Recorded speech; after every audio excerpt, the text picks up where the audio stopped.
Modern airport లాగా bus stand Anakapalli జిల్లా చోడవరంలో 6 నెలల బిడ్డను చంపి ఓ తల్లి బలం మరణానికి పాల్పడిన విషాద సంఘటన పట్టణంలో తీవ్ర సంచలనం సృష్టించింది. అయితే ఆమె ఆత్మహత్య చేసుకుందా లేదా అని ఎవరైనా హత్య చేసి ఉంటారనే కోణంలో కూడా పోలీసులు దర్యాప్తు చేస్తున్నారు. మృతురాలు వీణ భర్త ఉమామహేశ్వరరావు బుచ్చయ్యపేట మండలం కేపీ అగ్రహారం ప్రభుత్వ పాఠశాలలో ఉపాధ్యాయుడిగా పనిచేస్తున్నారు. పోలీసులకు భర్త చెప్పిన వివరాల ప్రకారం రోజులాగే ఉమామహేశ్వరరావు ఉదయం పాఠశాలకు వెళ్లాడు. మధ్యాహ్న సమయంలో భార్య వీణకు ఫోన్ చేస్తున్నప్పటికీ ఎంతకీ ఫోన్ లిఫ్ట్ చేయలేదు.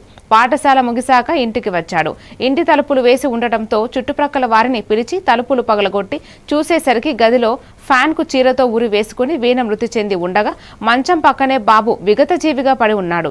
బాబును తలగడతో నొక్కి చంపేసి తర్వాత ఆమె ఉరి వేసుకుని ఆత్మహత్యకు పాల్పడినట్టు సంఘటన స్థలంలో లభించిన వివరాలను బట్టి పోలీసులు భావిస్తున్నారు. ఏదైతే జరిగిందో అది చాలా బాధాకరమైన విషయం.